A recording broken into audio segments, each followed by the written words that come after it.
आज के इस वीडियो में हम देखें तो बिहार के प्रमुख जो पुरस्कार हैं 2024 से रिलेटेड वो हम इस वीडियो में कवर करेंगे।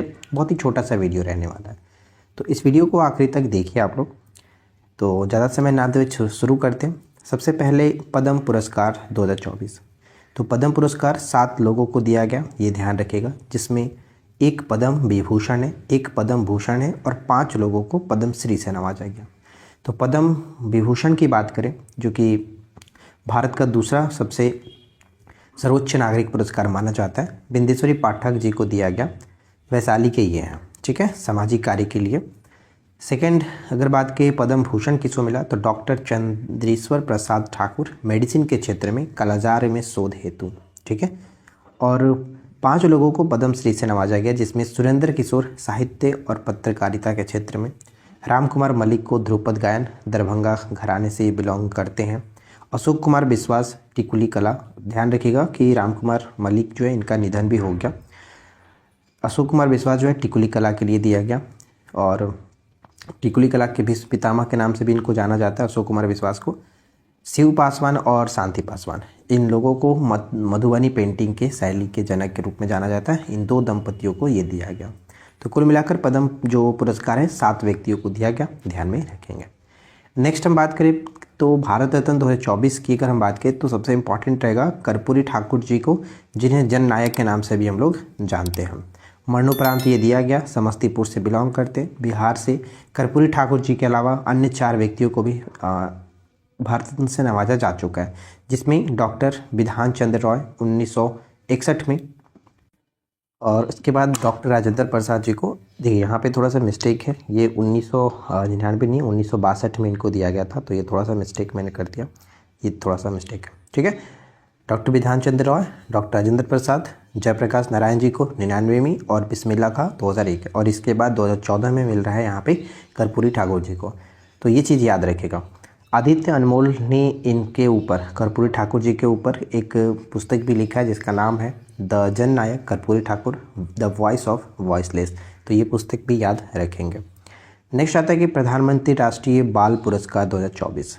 तो देखिए बिहार से एक व्यक्ति को यहाँ पे दिया गया, टोटल 19 छात्रों को ये पुरस्कार मिला, प्रधानमंत्री राष्ट्रीय बाल पुरस्कार 24, जिसमें से एक छात्र बिहार से हैं, मोहम्मद हुसैन पटना से, कला एवं संस्कृति के क्षेत्र से ये जुड़े हैं। नटराज कला सम्मान किसको मिला, तो नटराज कला सम्मान प्रसाद रत्नेश्वर जी को, जो कि पूर्वी चंपारण से ये बिलोंग करते हैं, ठीक है। 78वां स्वतंत्रता दिवस झांकी 2024 में प्रथम पुरस्कार किसको मिला, यानी कि 15 अगस्त के दिन जो झांकी निकला स्वतंत्रता दिवस के दिन, उसमें प्रथम पुरस्कार बिहार शिक्षा परियोजना परिषद को दिया गया। बिहार में बात कर रहे हैं, ठीक है। थीम क्या था, तो गुणवत्ता शिक्षा का बढ़ता आकार, सर्वांगीण विकास का सपना साकार, ये जो इसका थीम रखा गया था। और सेकेंड रैंक जीविका जो है जीविका को मिला। ठीक उसी तरह से अगर हम बात करें तो 75वां गणतंत्र दिवस झांकी पुरस्कार 24 में बिहार की अगर हम बात करें, यानी 26 जनवरी के दिन की जो झांकी निकली थी, उसमें प्रथम जो पुरस्कार है नगर विकास एवं आवास विभाग को दिया गया था। थीम का था कबाड़ से कमाल। और सेकेंड रैंक जो मिला, सेकेंड पुरस्कार मिला, बिहार राज्य खेल प्राधिकरण को दिया गया था। तो यहाँ तक कोई समस्या नहीं होना चाहिए। वीडियो अगर आपको पसंद आ रहा है तो प्लीज़ वीडियो को लाइक और चैनल को सब्सक्राइब करके जाइएगा। इसके बाद नेक्स्ट हम बढ़ते हैं साहित्य अकादमी युवा पुरस्कार 2024। तो साहित्य अकादमी युवा पुरस्कार 2024 में देखिए मैथिली भाषा में अगर हम बात करें तो रिंकी झा ऋषिका मधुबनी से बिलोंग करती हैं। कविता संग्रह इनका है नदी घाटी सभ्यता के लिए, ठीक है, नदी घाटी सभ्यता के लिए रिंकी झा ऋषिका को साहित्य अकादमी युवा पुरस्कार 2024 दिया गया मैथिली भाषा में। अब हिंदी भाषा की बात करें तो गौरव पांडे हैं, स्मृति के बीच घिरी पृथ्वी, कविता संग्रह है स्मृति के बीच घिरी पृथ्वी के लिए दिया गया। नेक्स्ट है कि साहित्य अकादमी बाल पुरस्कार 24, ठीक है, साहित्य अकादमी बाल पुरस्कार 24। तो मैथिली भाषा में डॉक्टर नारायण जी मधुबनी से बाल कथा संग्रह अनार के लिए, और हिंदी में देवेंद्र कुमार 51 बाल कहानियों के लिए दिया गया। नेक्स्ट पॉइंट आता है कि राष्ट्रीय शिक्षक पुरस्कार 2024। तो 2 लोगों को मिला है, एक तो सिकंदर कुमार सुमन है कैमूर से, और दूसरे हैं डॉक्टर मीनाक्षी कुमारी जो कि मधुबनी से। तो 2 लोगों को राष्ट्रीय शिक्षक पुरस्कार दिया गया। राष्ट्रीय रचनाकार क्रिएटर्स पुरस्कार 2024 के तहत सांस्कृतिक राजदूत ऑफ द ईयर का पुरस्कार किसको मिला? तो मैथिली ठाकुर को दिया गया, मधुबनी से बिलोंग करती हैं Maithili Thakur. Young global leader of the world, young global leader of the world Sharad Sagar जो हैं ये सिवान से बिलोंग करते हैं, इनको ये पुरस्कार दिया गया। हिंदी साहित्य शिरोमणि पुरस्कार, हिंदी साहित्य शिरोमणि पुरस्कार 24 राम आश्रय गोयल, ठीक है, राम आश्रय गोयल, ये याद रखेंगे। आप लोग फटाफट से कमेंट करके बताइएगा कि नेक्स्ट जो टॉपिक रहेगा वो आप क्या देखना चाहते हैं। फिजियो ऑफ द ईयर सम्मान 2024, फिजियो ऑफ द ईयर सम्मान 2024 डॉक्टर राजेश कुमार सुमन सीतामढ़ी से, ठीक है, डॉक्टर राजेश कुमार सुमन सीतामढ़ी से। 15वां CIDC विश्वकर्मा पुरस्कार 24 तो गेल इंडिया जो है इनको मिला। बरौनी गुवाहाटी प्राकृतिक गैस पाइपलाइन परियोजना के लिए गेल इंडिया को 15वां CIDC विश्वकर्मा पुरस्कार दिया गया। भारत गौरव पुरस्कार 2024, भारत गौरव पुरस्कार आचार्य किशोर कुणाल, आचार्य किशोर कुणाल जो है इनको भारत गौरव पुरस्कार से नवाजा गया। बिहार का best startup of the year award किसे मिला? बिहार का बेस्ट स्टार्टअप अवार्ड 2024 का अवार्ड मिला है मेडिवाइज़र, यानी स्वास्थ्य के क्षेत्र में मेडिवाइज़र जो है इसको दिया गया। तो जैसा कि आपको पता ही है कि ये कितना इम्पॉर्टेंट टॉपिक हो जाता है और इस पर हमने बहुत सारी वीडियोस पहले भी बात की हुई है, लेकिन रिवीजन के पर्पस अगर देखा जाए तो हमें हर बार कुछ देखना पड़ता है। तो हम कोशिश कर रहे हैं कि हर टॉपिक को अपने तरीके से थोड़ा सा अलग तरीके से आप लोगों के सामने रिप्रेजेंट कर सके, ताकि आपको अच्छे तरीके से वो याद हो सके, समझ में आए, ठीक है। और आप लोगों के कमेंट्स देख करके मुझे अच्छा भी लग रहा है कि हाँ आप लोगों को चीज़ें समझ में आ रही है, आप लोगों को जो भी चीज़ें बताई जा रही है वो अच्छे से आप समझ पा रहे हैं, ठीक है। तो ज़्यादा समय ना लेते हुए चलिए हम डायरेक्ट टॉपिक पे बढ़ते हैं, क्योंकि हमारे इस चैनल की खास बात तो यही है कि हम इधर उधर की बातें ना करते हुए पॉइंट टू पॉइंट बात करते हैं। तो देखिए, बिहार में समाचार पत्र की शुरुआत अगर बात करें तो माना जाता है कि 19वीं शताब्दी में होती है। 19वीं शताब्दी में होता है बिहार बंधु समाचार पत्र से। बिहार का जब पहला हिंदी समाचार पत्र आया बिहार बंधु 1872 में, तब माना जाता है कि बिहार में पत्रकारिता की शुरुआत इसी समाचार पत्र से होता है, बिहार बंधु से। लेकिन ध्यान रखना है कि 1872 में जब ये प्रकाशित हुआ, जिसके पहले संपादक थे मुंशी हसन अली, लेकिन ये जो प्रकाशित होता था ये कलकत्ता से साप्ताहिक पत्र के रूप में प्रकाशित होता था। लेकिन ध्यान में ये भी रखना है कि इसके पहले संपादक तो थे मुंशी हसन अली, लेकिन किसके द्वारा ये शुरू किया गया था? बालकृष्ण भट्ट और केशवराम भट्ट। तो ऑप्शन में जिस तरह से आपको देखे, ज़्यादातर तो केशवराम भट्ट ही देखने को मिलता है, लेकिन बिहार के PCS की बात हम लोग कर रहे हैं तो ऐसा कुछ नहीं है कि जो हम नहीं समझ सकते, नहीं आ सकता है। तो आप मान करके चलो कि अगर ऑप्शंस में दोनों नाम देखने को मिले तो फिर ऑप्शन D पर टिक के रहना, ठीक है, एक से अधिक। तो बालकृष्ण भट्ट और केशवराम भट्ट के द्वारा शुरू किया गया था 1872 में। पहले संपादक होते हैं मुंशी हसन अली। कलकत्ता से साप्ताहिक पत्रिका के रूप में ये प्रकाशित हुआ, लेकिन बाद में 1874 यानी 2 वर्षों के पश्चात पटना से दैनिक समाचार पत्र के रूप में प्रकाशित होने लगा। तो ये ध्यान रखिएगा कि साप्ताहिक से दैनिक बना। आगे अगर हम थोड़ा सा बढ़े तो बिहार से पहला दैनिक समाचार पत्र कौन सा था? हिंदी समाचार पत्र। अब वहाँ पर थोड़ा सा ध्यान रखना आपको कि ऊपर वाला क्वेश्चंस भी तो यही था कि बिहार में पटना से दैनिक रूप में प्रकाशित होने लगा 1874, लेकिन थोड़ा सा यहाँ पे डिफरेंसेस ये है कि ये डायरेक्ट दैनिक समाचार पत्र के रूप में सर्वहितैषी 1880 में पटना से प्रकाशित होता था, ठीक है। बिहार से पहला दैनिक हिंदी समाचार पत्र सर्वहितैषी था, क्योंकि ऊपर वाला जो हम बिहार बंधु देखते हैं वो साप्ताहिक रूप में 1872 में स्टार्ट हुआ, कलकत्ता से 2 वर्ष के बाद जाकर के उसका स्थानांतरण किया गया पटना में 1874 में, तब जाकर के दैनिक बना। लेकिन ये डायरेक्ट ही दैनिक के रूप में स्टार्ट हुआ था, इसलिए सर्वहितैषी माना जाता है कि बिहार का पहला दैनिक हिंदी समाचार पत्र था, ठीक है। पटना से ये प्रारंभ होता था। पहला अंग्रेजी समाचार पत्र की बात करें तो दी बिहार हेराल्ड था। दी बिहार हेराल्ड पटना से गुरु प्रसाद सेन के द्वारा शुरू किया गया था 1875 में। और ये सबसे इम्पॉर्टेंट प्रश्न है, इसे याद रखिएगा, एकदम VVI। नेक्स्ट आता है इंडियन क्रॉनिकल।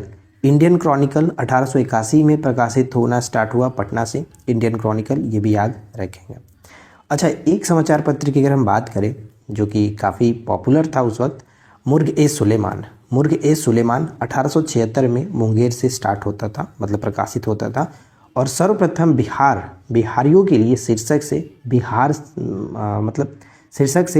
बिहार पृथक आंदोलन की बात कही गई थी इस समाचार पत्र में, यानी मुर्ग ए सुलेमान 1876 में ये प्रकाशित होता था मुंगेर से। ठीक है। नेक्स्ट अगर हम बात करें बिहारी टाइम्स, तो यहाँ पे थोड़ा सा ध्यान रखना है। देखिए बिहारी टाइम्स 1903 में पटना से ये प्रकाशित होता था, लेकिन 1906 में भागलपुर से प्रकाशित होने वाला बिहार न्यूज, इन दोनों को एक साथ मिला दिया गया, यानी बिहारी टाइम्स और बिहार न्यूज दोनों को मिला करके दी बिहारी टाइम्स के नाम दिया गया, दी बिहारी टाइम्स नाम दिया गया। और दी बिहारी टाइम्स एक ऐसा समाचार पत्र था जो बिहार को पृथक प्रांत बनाने की मांग में प्रस्तुति में सक्रिय था। ठीक है। और इसे भी यानी द बिहारी टाइम्स को भी 1917 में जाकर के बंद कर दिया गया। और जब ये बंद होता है 1917 में, उसके बाद एक और समाचार पत्र की एंट्री होती है जिसका नाम है सर्चलाइट। 15 जुलाई 1918 को सर्चलाइट स्टार्ट होता है। समाचार पत्र की शुरुआत होती है किसके द्वारा? मुरली मोहन प्रसाद के द्वारा, मुरली मोहन प्रसाद जी के द्वारा स्टार्ट होता है, जिसके संस्थापक के रूप में डॉक्टर सच्चिदानंद सिन्हा थे, जिसे आधुनिक भारत के निर्माता के रूप में भी हम जानते हैं। पहले संपादक की बात करें, पहले संपादक सैयद हैदर हुसैन थे, सैयद हैदर हुसैन थे। यहाँ पे 3 नाम आपको याद रखना है। सर्चलाइट की शुरुआत की थी मुरली मोहन प्रसाद, संस्थापक थे सच्चिदानंद सिन्हा, पहले संपादक थे सैयद हैदर हुसैन। ठीक है। और ये साप्ताहिक पत्रिका के रूप में स्टार्ट हुआ था, साप्ताहिक। देखिए ध्यान दीजिए, सर्चलाइट एक अंग्रेजी समाचार पत्र था, साप्ताहिक के रूप में ये प्रकाशित हुआ था। 1930 में दैनिक रूप लिया। इसने सविनय अवज्ञा आंदोलन और भारत छोड़ो आंदोलन में महत्वपूर्ण भूमिका निभाई थी। ये तो क्लियर है। अगर हम यहाँ पे बात करें तो सर्चलाइट का हिंदी सह प्रकाशन प्रदीप नाम से 1947 में शुरू हुआ, जो कि 1986 में जाकर के बंद हुआ। यानी सर्चलाइट का ही हिंदी संस्करण था प्रदीप, जो कि 1947 से प्रारंभ हुआ, 1986 में जाकर के ये बंद हुआ। तो यहाँ पर जो भी चीज़ें बताई गई उनको ध्यान में रखिएगा, इंपॉर्टेंट पॉइंट है। ठीक है। अगर आपको अच्छा लग रहा है तो प्लीज़ वीडियो को लाइक और चैनल को सब्सक्राइब कर लीजिएगा, क्योंकि इस तरह का रेगुलर वीडियो हम प्रोवाइड करा रहे हैं। नेक्स्ट आता है दी मदरलैंड, और ये दी मदरलैंड भी बहुत ही महत्वपूर्ण है, क्योंकि इसके जो संस्थापक थे मजरूल हक थे। पटना से ये प्रकाशित हुआ था और असहयोग आंदोलन के दौरान इसे स्टार्ट किया गया था।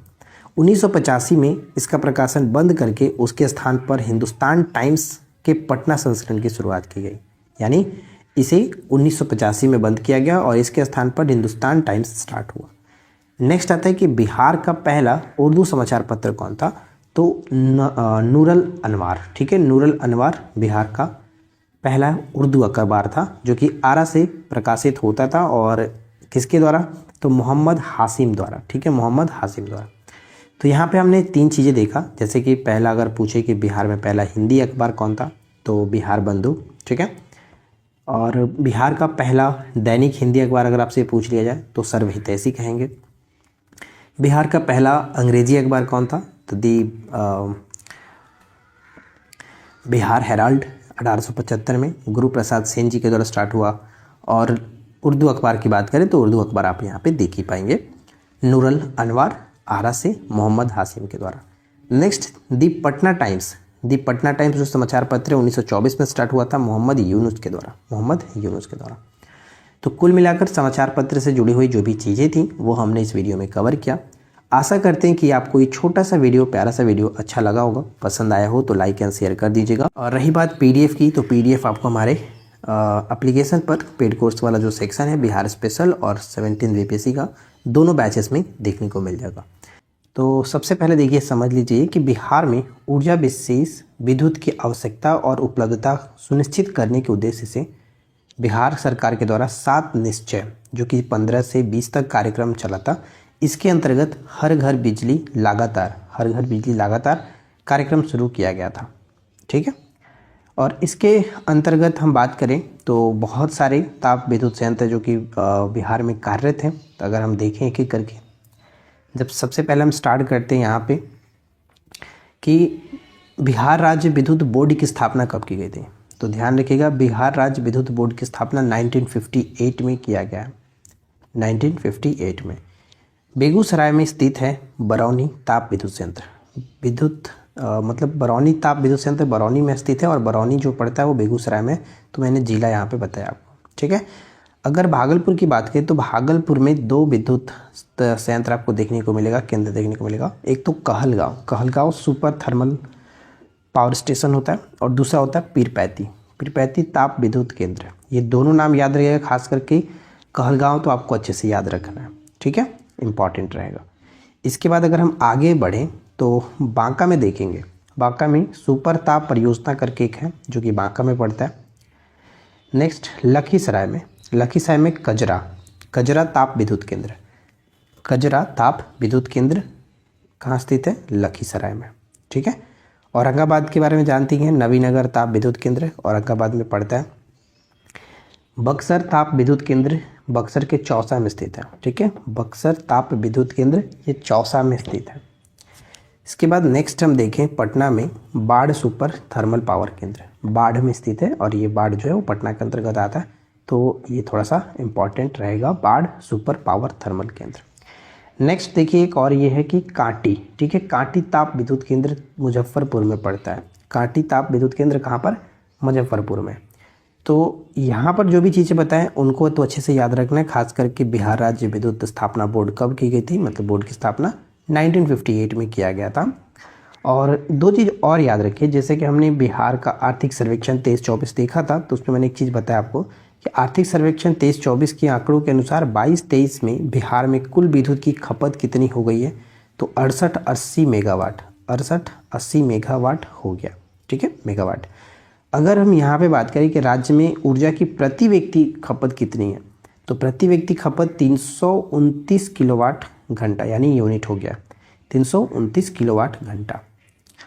तो देखिए फ्रेंड्स, बहुत ही छोटा सा टॉपिक था, लेकिन जो भी चीज़ें यहाँ पे आपको बताई गई उनको याद रखिएगा, खास करके कहलगांव, पीरपैंती, कांटी, कजरा, ये सब जो है चार नाम आप देख रहे हैं वो बार बार रिपीट होता है। कहलगांव, पीरपैंती, कांटी और कजरा, ये जो 4 नाम है वो थोड़ा सा इंपॉर्टेंट रहेगा, ठीक है। सबसे पहला हम बात करते हैं झिझिया नृत्य के बारे में, जो कि पेपर में सबसे ज़्यादा यही पूछा जाता है, बिहार से नृत्य की बात करते हैं। तो देखिए झिझिया नृत्य में होता यह है कि ये जो है वो दुर्गा पूजा के पहले इसका आयोजन किया जाता है और इसमें राजा चित्रसेन और उनकी रानी की कथा पर यह केंद्रित होता है। इस नृत्य में अगर बात करें तो सिर्फ महिलाएं ही भाग लेती हैं। महिलाओं के समूह में एक महिला अपने सिर पर घड़ा लेकर के नृत्य करती है और बाकी महिला उसकी सहायता करती है, यानी इसमें पुरुष का कोई रोल नहीं होता है, सिर्फ और सिर्फ महिला इसमें भाग लेती है झिझिया नृत्य में। तो बस ये 2 चीज़ याद रखना है कि दुर्गा पूजा से पहले होता है और इसमें सिर्फ और सिर्फ महिलाएं भाग लेती हैं। सेकेंड जो क्वेश्चन है, यानी सेकेंड जो नृत्य है वो बहुत इंपॉर्टेंट रहेगा। क्यों, मैं आप लोगों को बताऊंगा। देखिए एक होता है करिया नृत्य या फिर इसे हम लोग झूमर नृत्य कहते हैं, यानी झूमर नृत्य कह सकते हो या फिर करिया नृत्य कह सकते हो। केवल विवाहित महिलाएं इसमें भाग लेती हैं और गुजरात के गरबा से संबंधित जैसे कि गुजरात में जो गरबा होता है उसी तरह से ये बिहार में झूमर या फिर करिया नृत्य के नाम से जाना जाता है। बिहार के मिथिलांचल प्रदेश में ये काफ़ी जो कि पॉपुलर है, आयोजित किया जाता है और इसका आयोजन जो है वो सितंबर-अक्टूबर में किया जाता है। और जैसा कि मैंने आपको बताया कि ये बहुत इंपॉर्टेंट इसलिए हो जाता है क्योंकि क्वेश्चन आपसे ऐसे पूछा जाएगा कि बिहार के निम्नलिखित नृत्यों में से कौन सा नृत्य गुजरात के गरबा के तर्ज पर किया जाता है। इस तरह से क्वेश्चंस बना करके पूछा जा सकता है। तो ये आपको याद रखना है कि झूमर नृत्य या फिर करिया नृत्य जो है वो गुजरात के गरबा से संबंधित हो जाता है, राइट। अब आता है कर्मा नृत्य। कर्मा नृत्य की बात करें तो ये इस नृत्य में स्त्री पुरुष दोनों सामूहिक रूप से अन्य देवता को खुश करने के लिए इसमें नृत्य करते हैं। खास करके आदिवासी जनजाति के लोग मुख्यतः इसमें सम्मिलित होते हैं कर्मा नृत्य में, ठीक है। इसके बाद नेक्स्ट हमारा छऊ नृत्य आता है। छऊ नृत्य, तो छऊ नृत्य की बात करें तो युद्ध से संबंधित ये पुरुष प्रधान नृत्य होता है, यानी इसमें महिलाओं का कोई रोल नहीं होता है, पुरुष प्रधान नृत्य है और इसके 2 स्वरूप होते हैं। अब ये क्वेश्चंस भी बन सकता है कि निम्नलिखित बिहार के निम्नलिखित नृत्यों में से कौन सा नृत्य के 2 स्वरूप होते हैं, तो ध्यान रखिएगा छऊ नृत्य के 2 स्वरूप, पहला जो होता है वीर रस आधारित श्रेणी और दूसरा होता है श्रृंगार रस आधारित कालीभंग श्रेणी। तो ये भी याद रखिए। और ऐसे भी पूछा जा सकता है कि निम्नलिखित नृत्यों में से किस नृत्य का एक स्वरूप कालीभंग श्रेणी है, तो बस ये ध्यान रखेंगे कालीबाग श्रेणी है। तो क्वेश्चंस भी मैं आप लोगों को बता दे रहा हूँ कि कैसे कैसे पूछा जा सकता है, क्योंकि जब तक आप खुद से क्वेश्चंस निकालना नहीं सीखोगे तब तक आप क्वेश्चंस को याद नहीं कर पाओगे।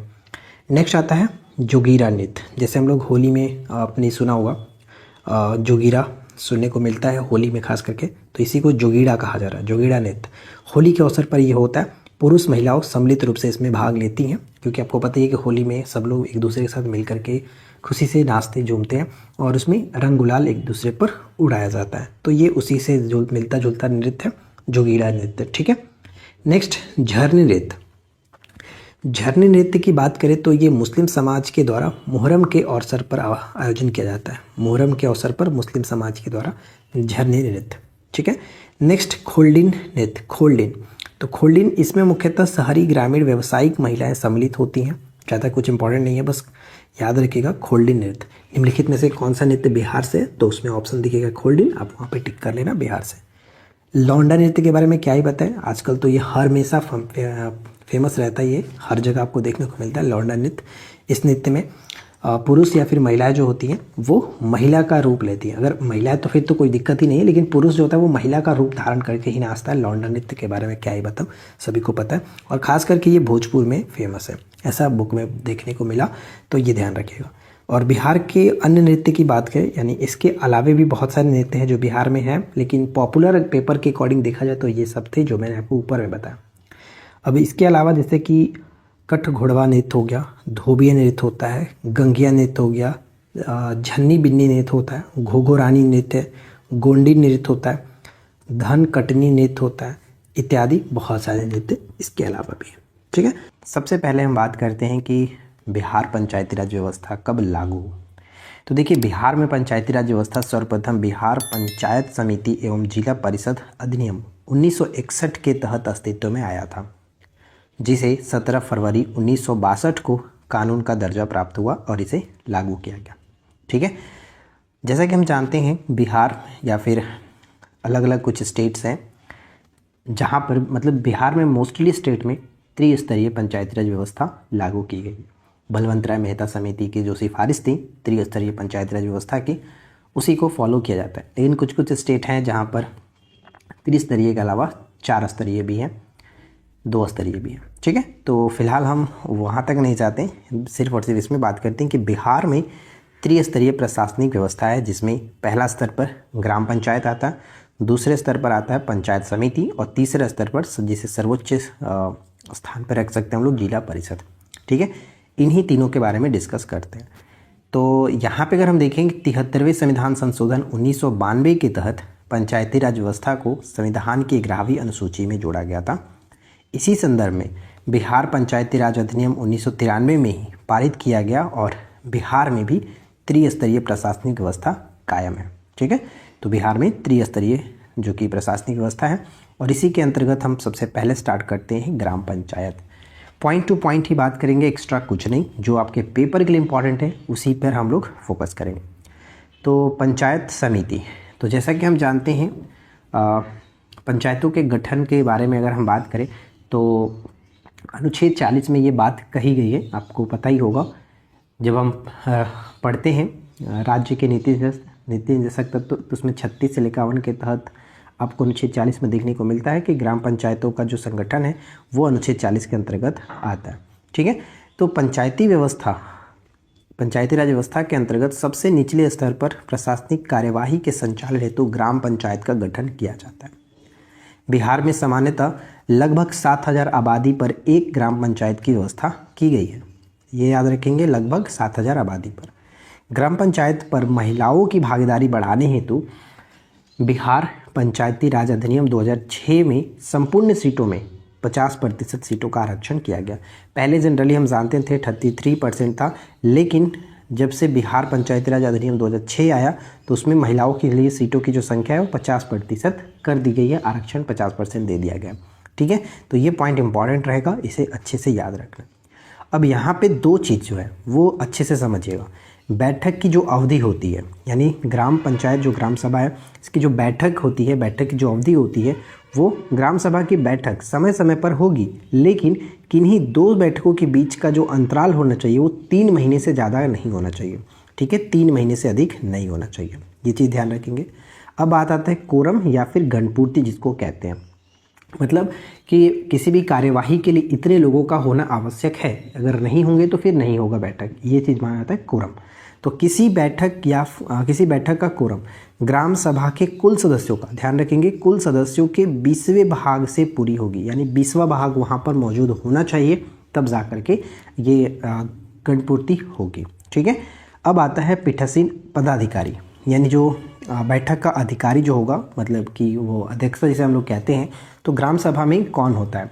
तो पीठासीन पदाधिकारी ग्राम सभा की प्रत्येक बैठक की अध्यक्षता संबद्ध ग्राम पंचायत का मुखिया और उसकी अनुपस्थिति में, अगर मुखिया अनुपस्थित है, नहीं है, तो वहाँ पर फिर उप मुखिया जो कि उसकी अध्यक्षता करेगा। अब यहाँ से एक प्रश्न ये पूछा जाता है कि त्याग पत्र के बारे में, ठीक है, यानी कि जो मुखिया होंगे, उप मुखिया होंगे, वो अपना त्याग पत्र किसको देंगे? ध्यान दीजिएगा कि ग्राम पंचायत का सदस्य अपना इस्तीफा मुखिया को देता है, लेकिन अगर बात मुखिया की आती है तो मुखिया अपना त्यागपत्र जिला पंचायती राज्य पदाधिकारी को देता है, साथ ही साथ उप मुखिया भी अपना अगर त्यागपत्र देना होगा तो वो भी जिला पंचायती राज्य पदाधिकारी को ही देगा, ये चीज़ ध्यान रखेंगे, ना कि वो मुखिया को देगा। ये पॉइंट इंपॉर्टेंट है, कंफ्यूज कर सकता है, तो याद रखिएगा कि मुखिया और उप मुखिया दोनों जो होंगे वो अपना त्यागपत्र जिला पंचायती राज्य पदाधिकारी को देंगे। ठीक है। ग्राम पंचायत की अवधि कितनी होती है? 5 वर्ष, यानी पंचायत की बैठक के पहली तिथि से 5 वर्ष होना चाहिए। बैठक बुलाता कौन है? तो मुखिया द्वारा बुलाई जाती है। तो ग्राम पंचायत से रिलेटेड सारे कुछ यहाँ पे मैंने बताया आपको, इतना याद रखिए, काम चल जाएगा। ठीक है, चलो आगे बढ़ते। अब नेक्स्ट पॉइंट आता है हमारा पंचायत समिति, जो कि दूसरा भाग है। प्रखंड स्तर पर प्रशासन को संचालित करने के लिए पंचायत समिति का गठन किया जाता है। जैसे हमने देखा, सबसे निचले स्तर पर प्रशासनिक कार्यवाही के संचालन हेतु ग्राम पंचायत का गठन किया जाता है, लेकिन प्रखंड स्तर पर अगर प्रशासन को संचालित करना है तो वहाँ पर पंचायत समिति का गठन किया जाता है। प्रत्येक 5000 की जनसंख्या पर पंचायत समिति के एक सदस्य को निर्वाचित किया जाता है, और इनका जो निर्वाचन होता है वो प्रत्यक्ष, ठीक है, पंचायत समिति का गठन जो है प्रत्यक्ष रूप से चुने गए सदस्यों के द्वारा होता है। पंचायत समिति की कार्यवाही जो है 5 वर्ष की होती है। बिहार में अगर वर्तमान में बात करें तो बिहार में कुल पंचायत समितियों की जो संख्या है वो 534 है, ये ध्यान रखिएगा। अब यहाँ पर एक प्रश्न ये बनेगा कि पंचायत समिति के प्रत्येक सदस्य को समिति की बैठक में मतदान का अधिकार होगा, यानी पंचायत समिति के प्रत्येक सदस्य को समिति के बैठक में मतदान करने का अधिकार है, लेकिन प्रमुख एवं उप प्रमुख के निर्वाचन या फिर हटाए जाने के विषय में निर्वाचित सदस्यों को ही मत देने का अधिकार होगा। ठीक है। अब आता है बात फिर से कि यहाँ पे जो प्रमुख और उप प्रमुख की बात की जा रही है। जैसे हमने ग्राम पंचायत जब देखा तो उसमें जो प्रमुख होते थे वो मुखिया और उप मुखिया होते हैं, यहाँ पर प्रमुख और उप प्रमुख होते हैं। तो प्रमुख जो होंगे वो अपना त्यागपत्र किसको देगा? तो प्रमुख जो है अपना त्यागपत्र अनुमंडल पदाधिकारी, अनुमंडल दंडाधिकारी इसको कहते हैं, जिसे एसडीएम कहा जाता है। ठीक है, एसडीएम। और उप जो प्रमुख होंगे, उप प्रमुख अपना त्यागपत्र प्रमुख को देगा, या फिर अगर प्रमुख अनुपस्थित है तो फिर उस स्थिति में एसडीएम को देगा। ठीक है, तो ये चीज़ ध्यान रखिएगा, कंफ्यूज नहीं करना है, पेपर में इंपॉर्टेंट चीज़ है, ये पूछा जाता है। नेक्स्ट आती है कि पंचायत समिति का कार्यावधि कितनी होती है? तो उसकी पहली बैठक के निर्धारक तिथि से 5 वर्षों तक की होगी, मतलब जिस तरह से हमने ऊपर में देखा उस तरह से यहाँ पर भी है। अब यहाँ पर अगर कोरम की बात करें तो देखिए, पंचायत समिति के लिए कोरम की बात करें तो पंचायत समिति के कुल सदस्यों में से आधे सदस्यों की उपस्थिति में पंचायत समिति की बैठक का कार्य संवार के लिए कोरम बनेगा। यानी कहने का मतलब ये हुआ कि जिस तरह से हमने ग्राम सभा में देखा, यानी कि जो ग्राम पंचायत में देखा था कि किसी बैठक का कोरम ग्राम सभा के कुल सदस्यों के 20वें भाग से पूरा होता है, उसी तरह से यहाँ पर अगर हम पंचायत समिति की बात कर रहे हैं तो उस स्थिति में कुल सदस्यों के आधे सदस्यों का उपस्थित होना अनिवार्य माना जाता है, तब जाकर के कोरम पूरा होता है। थर्ड पॉइंट आता है जिला परिषद। तो जिला परिषद में क्या है? पंचायती राज्य की सबसे ऊपरी संस्था है जिला परिषद, जिसमें लगभग 50,000 की आबादी पर एक जिला परिषद का सदस्य होता है, जिसे जिला पार्षद कहा जाता है। इसका निर्वाचन भी प्रत्यक्ष मतदान के द्वारा होता है। ठीक है, प्रत्यक्ष मतदान के द्वारा होता है। नेक्स्ट पॉइंट आता है कि जिला जो परिषद होते हैं इनका कार्यवधि जो होती है कितना होता है, समय कितना होता है। तो प्रत्येक जिला परिषद की कार्यावधि उसकी पहली बैठक की निर्धारित तिथि से अगले 5 वर्षों तक की होती है, ये भी याद रखें। सेम टू सेम उसी तरह से अब अध्यक्ष और उपाध्यक्ष का निर्वाचन की बात करना है। तो ध्यान दीजिए, राज्य निर्वाचन आयोग के निर्देशन यानी राज्य निर्वाचन आयोग के निर्देशन, नियंत्रण एवं पर्यवेक्षण में जिला परिषद के निर्वाचित सदस्य यथाशीघ्र अपने में से 2 सदस्यों को क्रमशः अध्यक्ष और उपाध्यक्ष के रूप में निर्वाचित करेंगे। अब सबसे इम्पॉर्टेंट पॉइंट यहाँ पे ये आता है कि इन जो त्यागपत्र की बात, क्योंकि प्रश्न जो पूछा जाता है ज़्यादातर वो त्यागपत्र से पूछा जाएगा, कोरम से पूछा जाएगा, बैठक से पूछा जाएगा। तो बस ये थोड़ा सा चीज़ याद रखो। अब देखिए, अध्यक्ष और उपाध्यक्ष का जो त्यागपत्र होता है, इसमें क्या हुआ कि जिला परिषद अध्यक्ष जो होता है, अध्यक्ष अपना त्यागपत्र जिला दंडाधिकारी यानी डीएम को देगा और उपाध्यक्ष अपना त्यागपत्र अध्यक्ष को देगा। एक बार शुरू से रिपीट करते हैं। जो हम ग्राम पंचायत में देखे थे, ग्राम पंचायत में जो प्रमुख होता है ग्राम पंचायत का, वो कौन होता है? मुखिया होता है, और उसकी अनुपस्थिति में उप मुखिया होता है। तो मुखिया और उप मुखिया दोनों जो होंगे वो अपना त्यागपत्र जिला पंचायत राज्य पदाधिकारी को सौंपेंगे। ठीक है।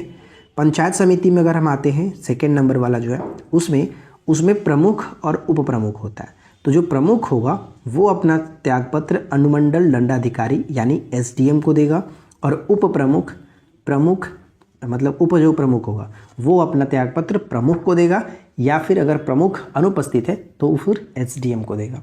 ठीक है। और तीसरा पॉइंट हमने यहाँ पे देखा कि इसमें क्या होता है, जिला परिषद में इसमें अध्यक्ष और एक उपाध्यक्ष होता है। तो अध्यक्ष अपना त्यागपत्र किसको देता है?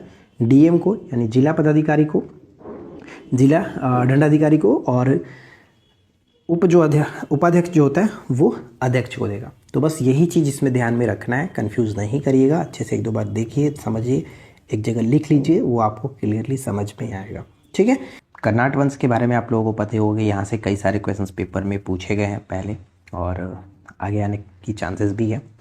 तो ये वीडियो बहुत ज़्यादा इंपॉर्टेंट हो जाता है, तो आखिरी तक देखिए, और जो भी चीज़ें हैं पेपर के लिए वो सब कुछ मैंने यहाँ पे मेंशन कर रखा है।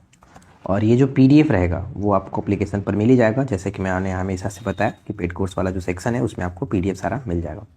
तो ज़्यादा समय ना लेते हुए चलिए वीडियो को शुरू करते हैं। तो देखिए, कर्नाट वंश की अगर हम बात करें तो सबसे पहले अगर इसका लोकेशन की बात करें तो कि बिहार में ये कहाँ पर पड़ता था, तो देखिए कर्नाट वंश जो है, यह जो क्षेत्र था वो मतलब कर्नाट वंश जो है, इसके चारों ओर पूर्व में महानंदा नदी, दक्षिण में गंगा, पश्चिम में गंडक नदी और उत्तर हिमालय से ये घिरा हुआ एक क्षेत्र था पूरा कर्नाट वंश, जिसका उदय 1097 ईस्वी में मिथिला में हुआ था।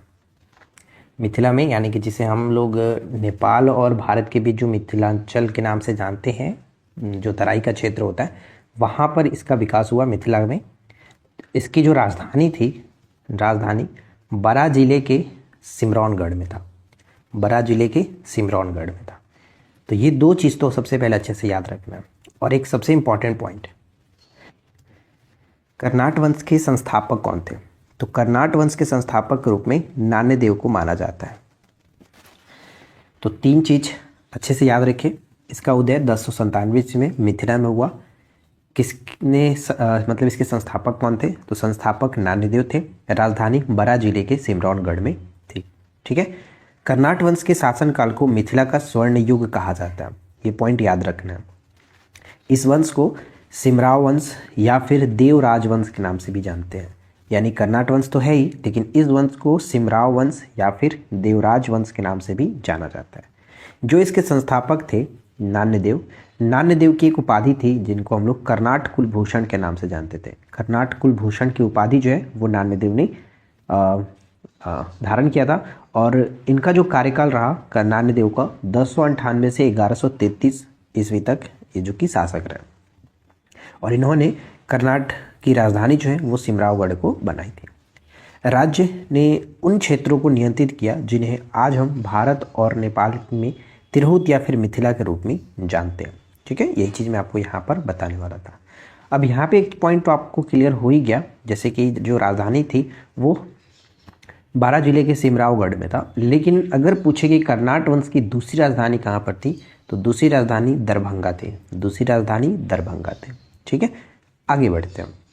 नेक्स्ट पॉइंट आता है कि फ्रांसीसी प्राच्यविद जो थे, या फिर हम कह सकते हैं विशेषज्ञ थे, जिनका नाम था सिलावेन लेवी, सिलावेन लेवी ने, इनके अनुसार नान्यदेव ने चालुक्य राजा विक्रमादित्य 6 की मदद से संभवतः सिमरावगढ़ पर अपना वर्चस्व स्थापित किया था। कौन?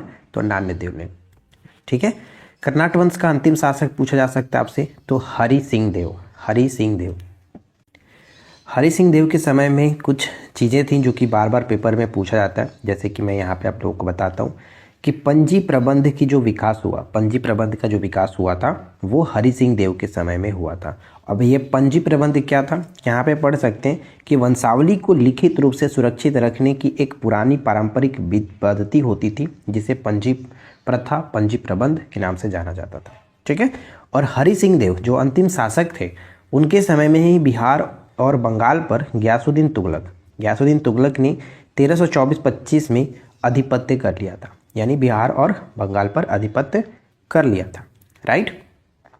अच्छा, यहाँ पर तो आपको बताया कि पंजी प्रबंध का विकास हुआ था हरि सिंह देव के समय में, लेकिन एक पॉइंट यहाँ पर मैंने बताना भूल गया, मैं आपको बताता हूँ कि जो नान्यदेव थे, संस्थापक नान्यदेव, इनके समय में मिथिला भाषा का जो है, मिथिला भाषा का विकास नान्यदेव के समय में हुआ था। तो ये चीज़ भी याद रखेंगे।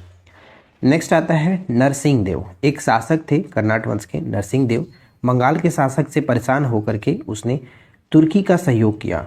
उसी समय बख्तियार खिलजी भी बिहार आया था। यानी आपसे क्वेश्चन से ये पूछेगा कि बिहार में बख्तियार खिलजी जो है वो किस कर्नाट वंश के शासक के समय में आया हुआ था, तो नरसिंह देव के समय में। ठीक है, और नरसिंह देव को धन देकर के संतुष्ट भी उसे किया था।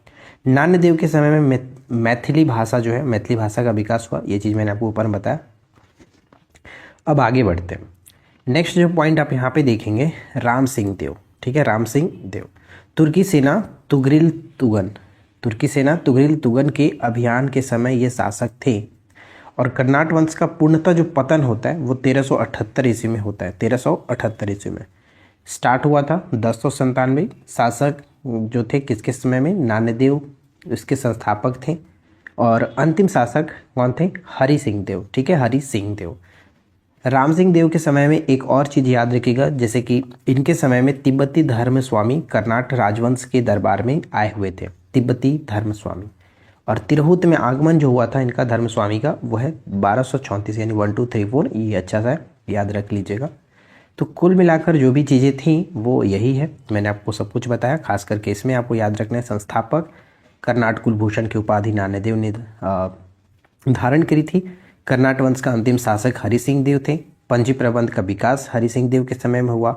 बख्तियार खिलजी जो है बिहार आया था किसके समय में, तो नरसिंह देव के समय में। ठीक है, नान्यदेव के समय में मैथिली भाषा का विकास हुआ। पंजी प्रबंध का विकास हरि सिंह देव के समय में होता है। और गयासुद्दीन तुगलक ने बिहार और बंगाल पर आधिपत्य किया था किसके समय में, तो अंतिम जो शासक थे हरि सिंह देव के समय में। ठीक है, कब, तो 1324। ठीक है, 1324-25 में। और कर्नाट वंश का पूर्णतः जो पतन होता है वो 1378 में होता है। तो सबसे पहले हम बात करते हैं ई क्षमता ऐप। तो ई क्षमता ऐप देखिए लॉन्च किया गया था बिहार सरकार के स्वास्थ्य विभाग और आश्रिता फाउंडेशन के द्वारा ये लॉन्च किया गया था। और ई क्षमता ऐप का जो उद्देश्य है, नर्सिंग जो विद्यार्थी हैं एवं शिक्षक हैं उनको मुफ्त पाठ्यक्रम उपलब्ध कराना, इस ई क्षमता ऐप का मेन उद्देश्य है। नेक्स्ट आता है ई शिक्षा कोर्स पोर्टल। और जो भी अभी हाल ही में बीपीएससी टीचर बने हुए थे या फिर पहले से जो टीचर है उनको पता होगा, बिहार सरकार के द्वारा, शिक्षा विभाग के द्वारा ये लॉन्च किया गया है ई शिक्षा कोर्स पोर्टल। इसमें सरकारी स्कूलों में शिक्षकों को अपनी हाजिरी दर्ज कराने हेतु एवं शिक्षा विभाग की जो भी योजनाएं रहेंगी उसको जानकारी देने हेतु ये ई शिक्षा कोर्स पोर्टल को हाल ही में लॉन्च किया गया। तो ये इंपॉर्टेंट रहेगा, इसको याद रखेंगे। नेक्स्ट आता है ई पिंडदान ऐप। तो पिंडदान से क्लियर हो जाएगा कि पिंडदान करने के लिए ये ऐप लॉन्च किया गया। तो बिहार पर्यटन विभाग के द्वारा ये लॉन्च है, ये थोड़ा सा याद रखिएगा। और ऑनलाइन पिंडदान करने के लिए ये ऐप लॉन्च किया गया। तो आप समझ सकते हो कि कहाँ तक डिजिटलाइजेशन किया जा रहा है कि पिंडदान भी अब ऑनलाइन किया जाएगा। जिसका शुल्क है, जिसकी फ़ी रखी गई है 23,000 रुपये। मतलब गरीब आदमी के लिए तो बिल्कुल नहीं है। और सही भी बात है, अमीर आदमी के पास अभी इस चीज़ के लिए भी कहाँ उनके पास टाइम होता है, तो इसलिए वो ऑनलाइन वो करेंगे। चलो खैर कोई बात नहीं। नेक्स्ट आता है बालू मित्र पोर्टल। तो देखो, बालू मित्र पोर्टल, आपको पता ही है कि बालू को लेकर के बिहार में कितनी सारी प्रॉब्लम्स चल रही हैं।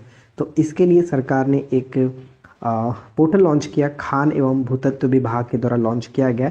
बालू की ऑनलाइन होम डिलीवरी की जाएगी भाई, ठीक है। बालू की ऑनलाइन डिलीवरी, जैसे आप पिज़्ज़ा ये सब मंगाते हो ऑनलाइन, उस तरह से आप बालू भी मंगा सकते हो। नेक्स्ट आता है कि पुलिस वाणी चैनल स्टार्ट किया गया है बिहार पुलिस के द्वारा। और इसमें होगा क्या, बिहार पुलिस द्वारा दिन भर का जो भी अपडेट्स हैं वो आप इस चैनल पे देख सकते हैं, पुलिस वाणी चैनल पर। नेक्स्ट आता है कि clean air Bihar app Bihar राज्य प्रदूषण नियंत्रण बोर्ड के द्वारा यह लॉन्च किया गया है। फिलहाल ये 3 जिलों में लॉन्च किया गया है, पटना, गया और मुजफ्फरपुर में सेवा शुरू की गई है क्लीन एयर बिहार ऐप का, ठीक है।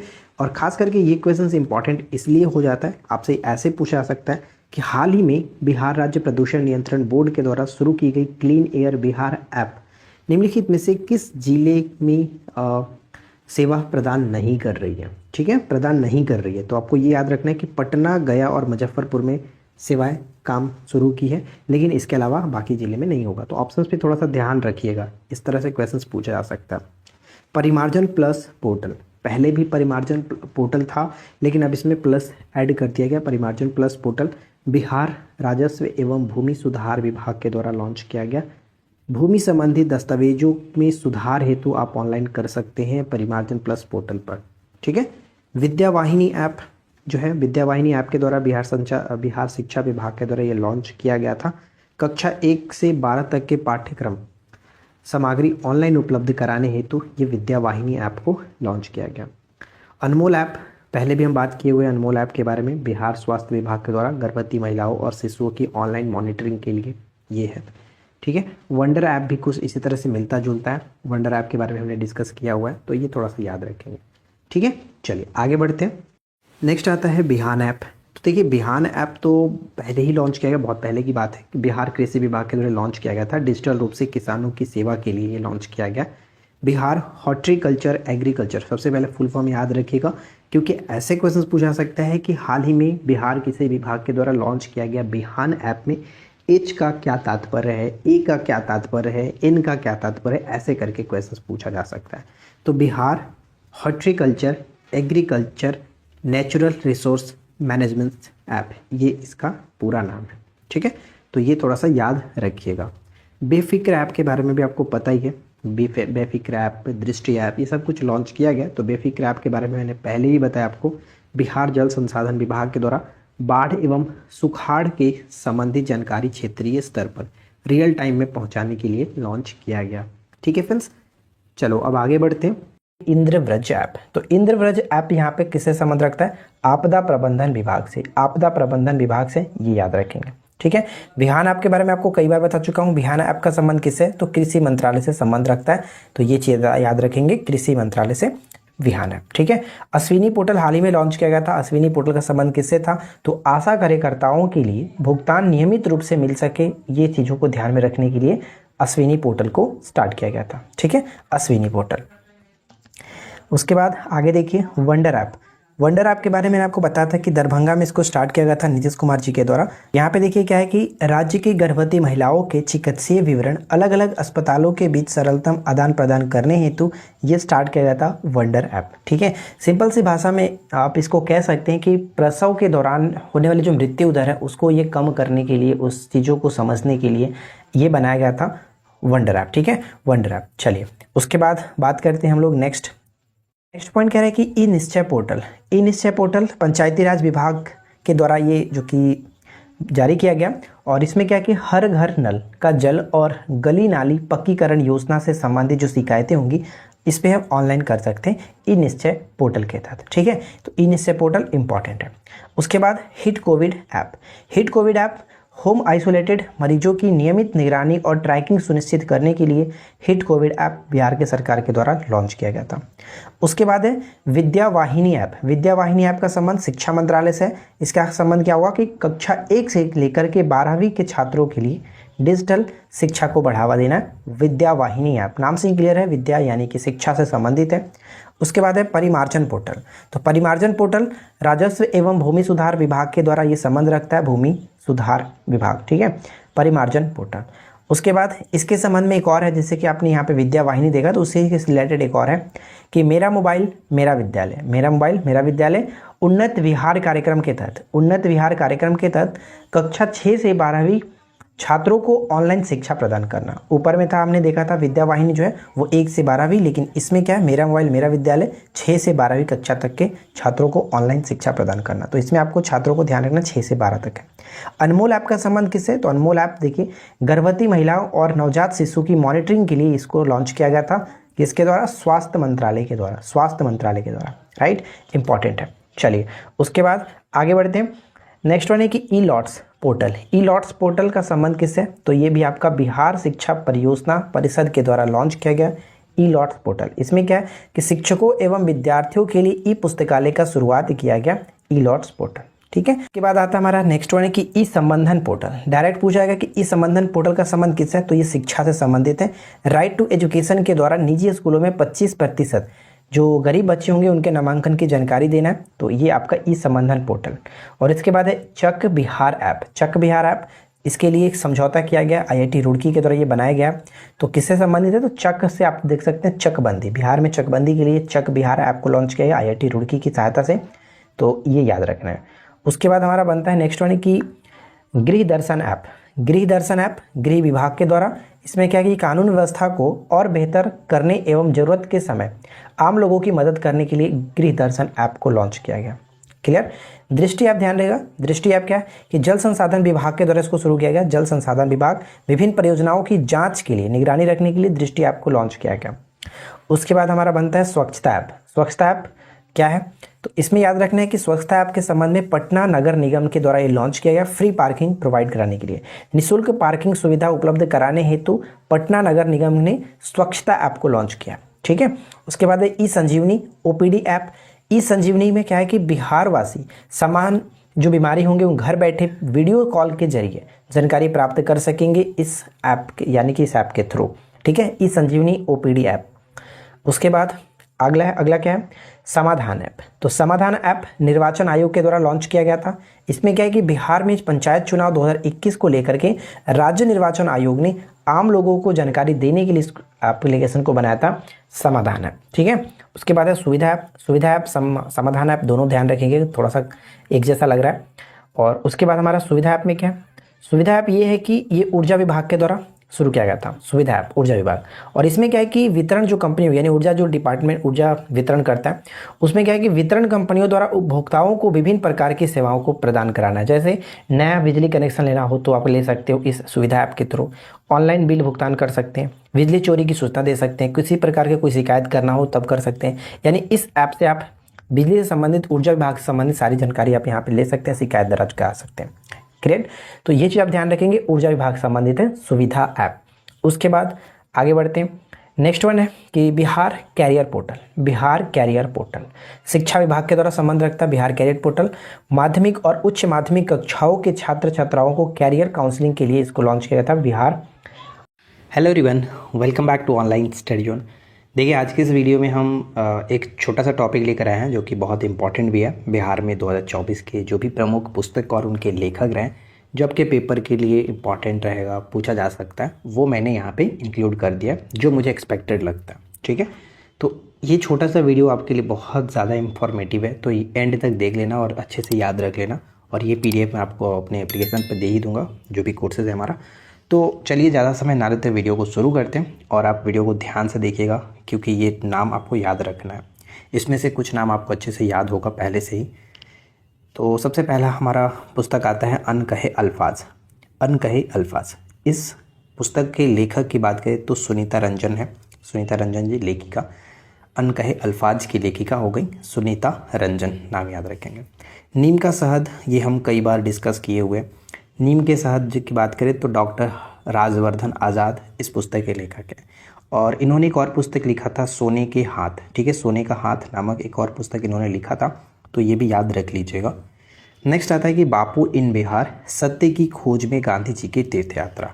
बापू इन बिहार सत्य की खोज में गांधी जी की तीर्थ यात्रा, अनिल कुमार ने इस पुस्तक को लिखा है, ठीक है, अनिल कुमार। अगला है सफ़ेद चादर। सफ़ेद चादर करके एक उपन्यास आया हुआ है और इस उपन्यास के लेखक है जियालाल आर्य, ठीक है, जियालाल आर्य। संसद में नीतीश कुमार नामक पुस्तक लिखा गया है जग नारायण सिंह यादव के द्वारा। जग नारायण सिंह यादव के द्वारा ये पुस्तक लिखा गया संसद में नीतीश कुमार, ठीक है। देश प्रदेश की बात करें, ये पुस्तक देश प्रदेश अशोक कुमार सिन्हा जी के द्वारा लिखी गई है, अशोक कुमार सिन्हा जी ने लिखा है। और अभी तक जो भी मैंने आपको बताया इसमें से नीम के शहद को अच्छे से याद रखिएगा, साथ ही साथ सफ़ेद चादर और संसद में नीतीश कुमार, ये तीनों पुस्तक बहुत महत्वपूर्ण रहने वाला है। चलिए आगे बढ़ते हैं। नेक्स्ट आता है कि बिहार के गांधी नीतीश कुमार। बिहार के गांधी नीतीश कुमार नामक पुस्तक अशोक चौधरी व सांभवी चौधरी के द्वारा लिखा गया, ठीक है। बिहार में नीतीश कुमार, बिहार के गांधी नीतीश कुमार, अशोक चौधरी व Shambhavi Chaudhary. Nalanda until we meet again, इस पुस्तक को लिखा गया है गौतम बोरा के द्वारा। गौतम बोरा ने लिखा है Nalanda until we meet again.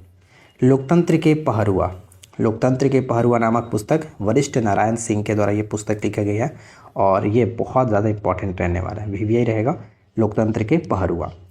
हाल ही में आपको पता है कि कर्पूरी ठाकुर जी को भारत रत्न से नवाजा गया, तो इन पर एक पुस्तक लिखी गई है the Jan Nayak Karpoori Thakur the voice of voiceless, ठीक है, the Jan Nayak Karpoori Thakur the voice of voiceless.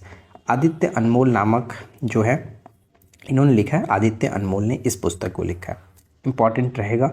Bihar के पद्मश्री कलाकार, इस पुस्तक के लेखक है अशोक कुमार सिन्हा। यही अशोक कुमार सिन्हा जो आप यहाँ पे देख रहे हैं, देश प्रदेश अशोक कुमार सिन्हा, इन्होंने ही ये लिखा है बिहार के पद्मश्री कलाकार, ठीक है। नेक्स्ट, अभी मैं जिंदा हूँ गौरैया, यानी इस पुस्तक का नाम है अभी मैं जिंदा हूँ गौरैया, ठीक है। इस पुस्तक को लिखा है संजय कुमार ने, संजय कुमार ने लिखा। जैसा कि आप जानते ही हैं कि अब जो कि गौरैया जो पक्षी है, जो हमें बचपन में बहुत ज़्यादा देखने को मिलती थी, लेकिन अब बहुत ही कम देखने को मिलती है, तो उन्हीं पर एक ये पुस्तक लिखा गया है अभी मैं जिंदा हूँ गौरैया, संजय कुमार। नेक्स्ट की जनता के सेवक नीतीश कुमार, जनता के सेवक नीतीश कुमार, शफक बानो ने लिखा, शफक बानो ने इस पुस्तक को लिखा। Next the book of Bihari literature, the book of Bihari literature, Abhay Kumar ने लिखा है, अभय कुमार।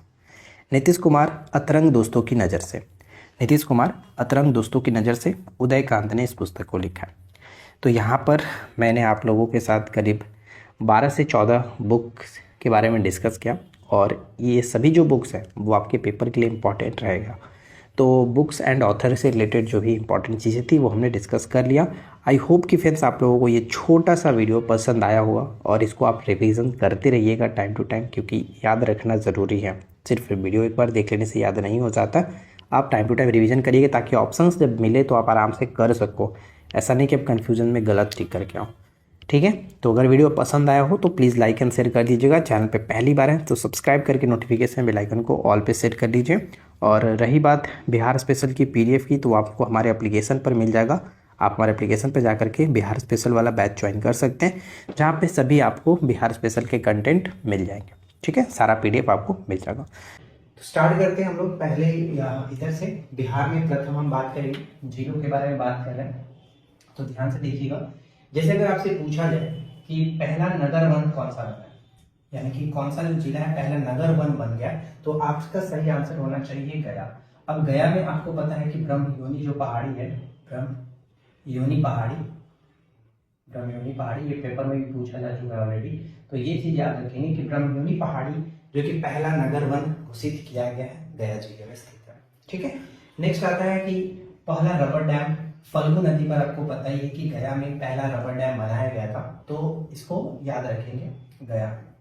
और पहला बटरफ्लाई पार्क बनाने की जो घोषणा की गई है वो आपका रोहतास में, जो तुतला भवानी आपने नाम सुना होगा, जो कि हमारे घर से कुछ ही किलोमीटर पर पड़ता है, तो बटरफ्लाई पार्क आपका रोहतास में, याद रखेंगे। नेक्स्ट आता है कि पहला साइंस सेंटर जो कि पटना में बनेगा, APJ अब्दुल करके, APJ अब्दुल कलाम, ये आपका पटना में पहला साइंस सेंटर पटना में बनेगा। डायनासोर पार्क बनाने की घोषणा की गई है। डायनासोर पार्क राजगीर नालंदा में, ठीक है, नालंदा के राजगीर में ये बनेगा डायनासोर पार्क। नेक्स्ट, पहला खेल विश्वविद्यालय भी नालंदा में है।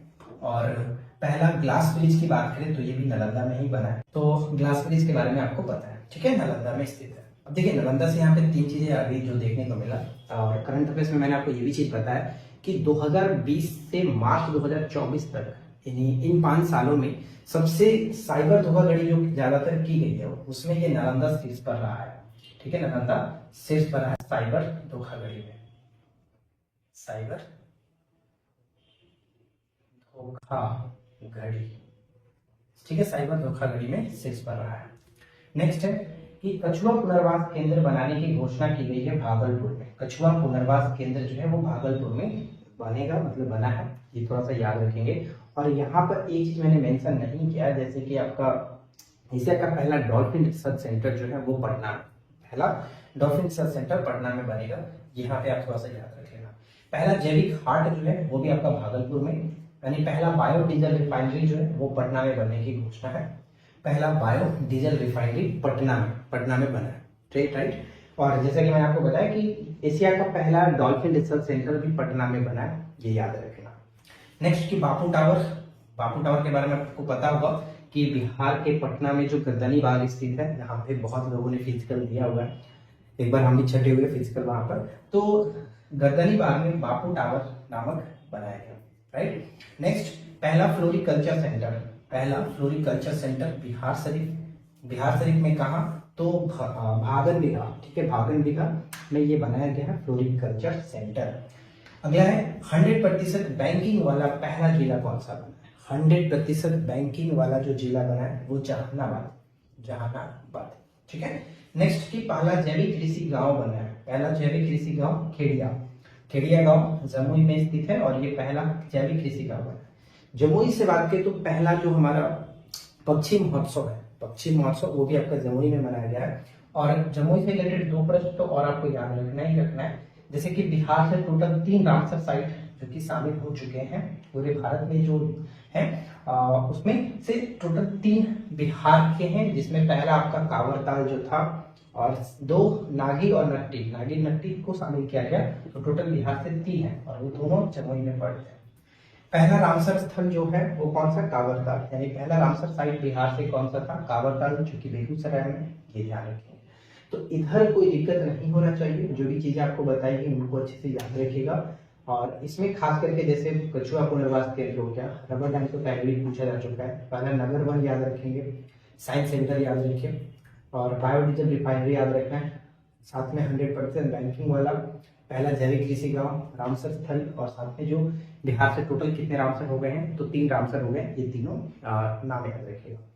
अब देखिए बात करते हैं इधर, तो पहला स्थायी पार्क बनाने की घोषणा की गई है, कहां पर, पटना में, जिसका नाम रखा गया है वीर कुंवर सिंह पार्क, ठीक है, वीर कुंवर सिंह पार्क, ये आपका पटना में। पहला जैव विविधता पार्क जो कि बनाया जाएगा अररिया में, अररिया के कौन से गांव में, तो कुसियार गांव नामक जो जगह है, कुसियार गांव में बनेगा पहला जैव विविधता पार्क। पहला फॉरेंसिक साइंस डिपार्टमेंट, यानी कि बिहार के भोजपुर में प्रस्तावित किया गया है पहला फॉरेंसिक साइंस डिपार्टमेंट को, ठीक है, तो ये भी थोड़ा सा याद रखेंगे। नेक्स्ट आता है कि जैविक खेती मॉडल प्रशिक्षण केंद्र बना है, कहां पर, जैविक खेती मॉडल प्रशिक्षण केंद्र फतुहा, पटना के फतुहा में बना है। पहला वन्य जीव अस्पताल बनाया गया है, कहां पर, शेरपुर, मुजफ्फरपुर के शेरपुर में बनाया गया है पहला वन्य जीव अस्पताल। पहला सामुदायिक रिजर्व जो है गोगाबिल पक्षी विहार कटिहार में, ये नाम याद रखेंगे, गोगाबिल पक्षी विहार कहाँ पे, तो कटिहार में है, और यहाँ पर इसे पहला सामुदायिक रिजर्व घोषित किया गया, तो ये नाम याद रखेंगे। खास करके ऐसे पूछा जाएगा कि गोगाबिल पक्षी विहार बिहार के किस जिले में स्थित है, तो कटिहार जिले में स्थित है, ध्यान रखिएगा। अब ये बताइए कि जो कटिहार है वो किस पड़ोसी राज्य के साथ अपनी सीमा साझा कर रहा है, कमेंट करके बताइए। नेक्स्ट आता है कि ऑक्सीजन पार्क, पहला ऑक्सीजन पार्क गोपालगंज में जो कि बनाया गया है, और गोपालगंज से एक बार तो हमेशा याद रखना है, जो कि हम जानते हैं गोपालगंज में थावे महोत्सव मनाया जाता है, ठीक है फ्रेंड्स, थावे महोत्सव के लिए काफी फेमस है। थावे महोत्सव याद रखेंगे गोपालगंज में जो कि मनाया जाता है। नेक्स्ट आता है कि सभी पंचायतों में पुस्तकालय जो कि बनाया गया, सभी पंचायतों में पुस्तकालय पूर्णिया में, और पूर्णिया में साक्षरता दर जो कि जानते हैं कम है, तो सभी जिलों में पुस्तकालय बनाया गया पूर्णिया में। पहला तैरता हुआ सोलर प्लांट बिहार के दरभंगा में बनाया गया, और दरभंगा में दूसरा एम्स बनाने की बात की गई है। ठीक है, नेक्स्ट आता है पहला प्लास्टिक रिसाइकलिंग प्लांट, पहला प्लास्टिक रिसाइकलिंग प्लांट समस्तीपुर में। समस्तीपुर हाल ही में चर्चा में इसलिए है जो कि श्री राम जानकी जो कि अस्पताल यहाँ पे बनाया गया जो कि काफी ज्यादा पॉपुलर रहा, तो ये थोड़ा सा याद रखेंगे। पहला प्लास्टिक रिसाइकलिंग प्लांट समस्तीपुर में, राइट। नेक्स्ट की पोर्टेबल आंगनबाड़ी केंद्र, पोर्टेबल आंगनबाड़ी केंद्र मुजफ्फरपुर जिले में बनाया गया, ये नाम याद रखेंगे, मुजफ्फरपुर जिला पहला पोर्टेबल आंगनबाड़ी केंद्र। नेक्स्ट हमारा बनता है जमीन प्लॉट को आधार नंबर से जोड़ा गया है किस जिले में, तो शेखपुरा में। ठीक है, कहां पर, तो शेखपुरा जिले में जोड़ा गया। नाम याद रखना है दोस्तों कि जमीन प्लॉट को, जो कि जमीन का जो प्लॉट है उसको आधार नंबर से जोड़ दिया गया है शेखपुरा में, पहला ऐसा जिला बना। पहला टेस्ट ट्यूब बछिया, ठीक है, पहला टेस्ट ट्यूब बछिया बेगूसराय में, और बेगूसराय वाला कावरताल तो याद रखना है किसी तरह से। ठीक है, नेक्स्ट कि पहला बम्बू गार्डन, बम्बू मतलब बांस, और बांस क्या होता है, एक प्रकार का घास होता है, ध्यान रखेंगे कि पहला बम्बू गार्डन जो है वो बोधगया में, गया के बोधगया में बनाया गया। कचरे से ट्रॉली बैग जो कि बनाया जा रहा है कहां पर, तो भागलपुर में, और साथ ही साथ भागलपुर में ये भी याद रखिए कि पहला बैडमिंटन अकादमी यहाँ पे खोला जा रहा है, और पहला खेल विश्वविद्यालय बनाया गया है राजगीर में। और साथ ही साथ यहाँ पे भागलपुर से हमने ये भी चीज देखा कि कछुआ पुनर्वास केंद्र जो कि बनाया गया है भागलपुर में, पहला जैविक हाट जो कि भागलपुर में बनाया गया है। तो कुल मिलाकर की बात करें तो आज की इस वीडियो में हमने आपको बिहार में जो पहला जिला खास करके जो फेमस हुआ वो हमने इस वीडियो में देखा है, और कहीं ना कहीं आपके पेपर के लिए बहुत ज्यादा इंपॉर्टेंट है। तो अगर आपको वीडियो पसंद आया हो तो वीडियो को कर दीजिए लाइक, और चैनल को कर लीजिए सब्सक्राइब। और अगर आपको इस तरह की वीडियो चाहिए तो रोजाना हमारे साथ चैनल पे विजिट करते रहिए, आपको वीडियो मिलती रहती हैं। आई होप कि फ्रेंड्स वीडियो पसंद जरूर आया होगा। हम मिलते हैं आपके साथ इसी प्रकार के नेक्स्ट वीडियो में नए टॉपिक के साथ। Thanks for watching, keep learning, have a good day.